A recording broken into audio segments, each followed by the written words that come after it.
இவ்ளோ பிடிவாதமா இருக்காங்க? நம்ம அவங்க கிட்ட ஒண்ணு சொல்ல போனா அத அவங்க கேட்கவே ரெடியா இல்ல.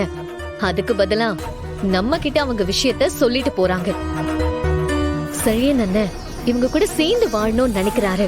அத ஸ்ட்ரெயிட்டா சொன்னா வேலைக்கு ஆகாதுன்னு அவரா சில விஷயங்கள் எல்லாம் பண்ணி அது தப்பா போயிடுச்சு.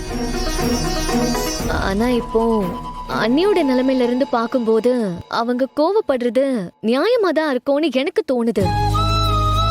ஏன்னா எந்த பொண்ணும் தன் புருஷன் கூட சண்டையே போட்டிருந்தாலும் அவரை இன்னொருத்தி கூட சுத்துறத யாரும் ஏத்துக்க மாட்டாங்க.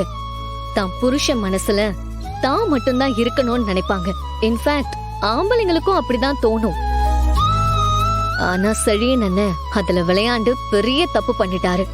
அதுவும் அன்னிக்கு கொஞ்சம் கூட பிடிக்காத அந்த மோனிகா கூட கல்யாணம்லாம் அனௌன்ஸ் பண்ணத என்னன்னு சொல்றது? அப்படி பார்த்தா அன்னி கோவப்படுறதுல தப்பே இல்ல. ஆனா அதெல்லாம் இவங்களுக்காக போட்ட டிராமா தான்னு தெரியாத வரைக்கும் தான். ஆனா இப்போ அண்ணன் டைவர்ஸ் நோட்டீஸ் அனுப்புன வரைக்கும் எல்லாமே டிராமா தான்னு தெரிஞ்சிருச்சே. இதுக்கப்புறம் ஏன் புடிச்ச புடியிலே இருக்கணும்? அண்ணி உண்மையாவே செழியன் அண்ணனை முழுசா வெறுத்துட்டாங்கன்னா ஓகே, அத கூட ஒரு வகையில ஏத்துக்கலாம். ஆனா இப்ப என்னமோ அவங்க டைவர்ஸ் விஷயத்துல ரொம்ப ஸ்ட்ராங்கா இருக்கிறதா சொல்லிட்டு போறாங்களே. இத நம்ப சொல்றீங்களா? நம்ப முடியாது. ஏன்னா அவங்க மனசுல இன்னும் செழியன் அண்ணன் இருக்காரு. அதுதான் உண்மை. செழியன் அண்ணனை பிரிஞ்சுட்டா கண்டிப்பா அண்ணியால இப்ப இருக்கிற அளவுக்கு கூட நிம்மதியா இருக்கவே முடியாது. அது அவங்களுக்கே தெரியும். ஆனா ஏத்துக்கதான் மாட்றாங்க.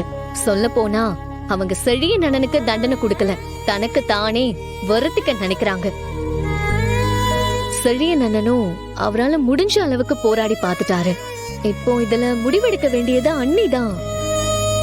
அன்னிக்கு புரிய வைக்கிறதுக்கு நம்ம என்னதான் சிவா பண்றது? இதுக்கப்புறம் நாம பண்றதுக்கு என்ன இருக்கு? அதான் அக்கா டிவோர்ஸ் வேணும்னு உறுதியா இருக்காங்களே.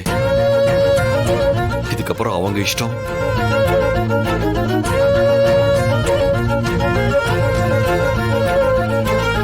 இவரே இவ்ளோ ஹோப்லெஸ்ஸா பேசிட்டு போறாரு.